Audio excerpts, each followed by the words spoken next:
Good afternoon. Kiruthika ஸ்ரீநாத்தோட அம்மா. First என் பையனை சேர்க்கிறப்ப செம சேட்டை பண்ணிட்டு இருந்தான். கமெண்ட்டும் அப்படிதான் வந்தது. ஃபர்ஸ்ட் பேரண்ட்ஸ் மீட்டிங் எங்களுக்கு ஒஸ்டா தான் இருந்தது. அப்புறம் அதே அந்த கமெண்ட்டையே வந்து அவங்க குட்டா மாத்துறது வந்து டிகே அகாடமி தான். இப்போ என் பையன்கிட்ட என்னால் எவ்வளோ சேஞ்சஸ் வந்து இது பண்ண முடியுது. அவனோட சேர்ந்து நானும் ஆக்டிவிட்டிஸ், இந்த ஜாக் ஃப்ரூட் ஆகட்டும், இங்கே கொடுக்குற ஆக்டிவிட்டிஸ் ஆகட்டும், எல்லாம் பண்ணதில் வந்து நாங்களும் அதில் நிறைய லேர்ன் பண்ணிக்கிறோம். நாங்கள் படிக்கிற காலத்தில் கவர்மெண்ட் ஸ்கூல் அப்போ வந்து எதுவுமே கிடையாது இந்த மாதிரி ஆக்டிவிட்டிஸ் எல்லாம்.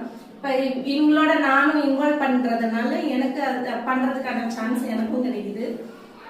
இப்போ பார்த்தீங்கன்னா கிராஜுவேஷன் டே அதை என்னால் மறக்கவே முடியாது. இப்போ சொன்னாலே எனக்கு கண்ணுதான் கலகுது.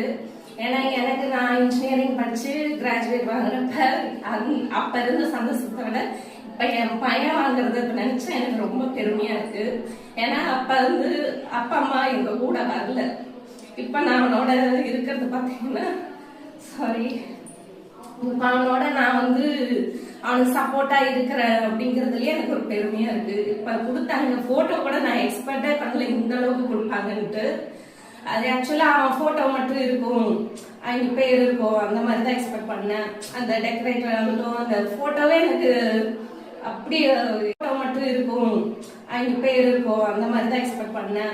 அந்த டெக்கரேட்டர் ஆகட்டும், அந்த போட்டோவே எனக்கு அப்படி என்ன சொல்றது, வார்த்தையாலே சொல்ல முடியல, கண்ணுதான் கலங்குது. அவ்வளோ அழகா அப்படியே நீட்டா ப்ரெசன்டபிளா கொடுத்துருந்தாங்க. லைஃப் டைம் மெமரின்னு சொல்லணும். நான் ரொம்ப ரொம்ப தேங்க் பண்ணிக்கிறேன் டிகே கிட்ஸ் அகாடமிக்கு. அடுத்த எல்கேஜிக்கும் வந்து இதுலதான் போடணும்னு இருக்கேன். ரொம்ப ரொம்ப தேங்க்ஃபுல் டிகே கிட்ஸ். கூட இருக்க டீச்சர்ஸ் ஆகட்டும், ஃப்ரெண்ட்லியா இருக்கிறாங்க.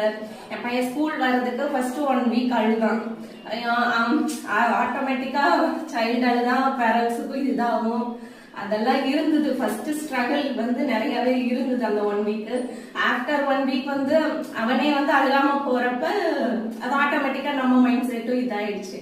இப்ப என்ன சொல்றது, அது இவங்கனாலதான் எல்லாமே பாசிபிள் ஆச்சு. எனக்கு கொஞ்சம் ரிஸ்க் இல்லாம இருந்தது. ஸ்கூலுக்கு அனுப்புறதாகட்டும் எல்லாமே, ஈவன் ஸ்நாக்ஸ் ஐடியா கூட அவங்க இந்த மாதிரி கொடுங்கன்னு சொல்றப்ப நம்ம பேரண்ட்ஸை தாண்டி இவங்க வந்து இன்னும் நம்ம குழந்தை மேல கேர் எடுத்துக்கிறாங்களேங்கன்னு நினைக்கிறப்ப ரொம்ப ப்ரௌடா இருக்கு. ரொம்ப ரொம்ப தேங்க்யூ.